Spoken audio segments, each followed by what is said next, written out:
Fl-aħħar sigħat komplet intensifika l-investigazzjoni tal-Pulizija brabta mat-traġedja li ħasdet il-ħajja ta' Miriam Pace ta' 54 sena mill-Ħamrun. Il-Pulizija konfermat li arrestat mill-ġdid 3 persuni li kienu nataw il-police bail u reġu bdew jiġu mitkellma mill-investigaturi. Huwa mifhum li fost dawk arrestati l-ġimgħa hemm il-perit responsabbli mis-sit ta' kostruzzjoni bi swit id-dar imġarfa u l-uffiċjal tekniku tas-sit.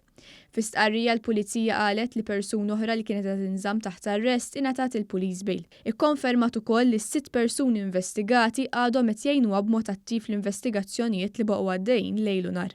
L-għada tal-funeral ta' Miriam, is-sit ta' traġedja fil-Ħamrun kien għadu massess mill-Pulizija.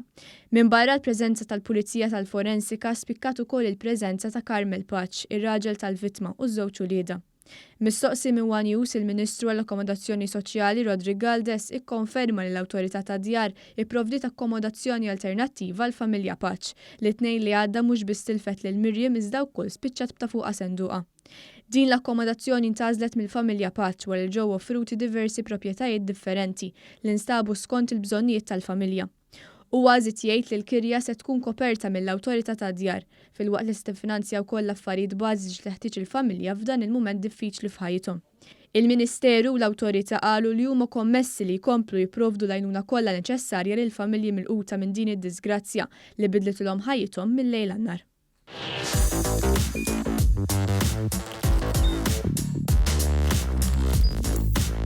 Idħol fuq one.com.mt u hemmhekk tista' tara l-programmi kollha li jxandru fuq One permezz ta' One Play.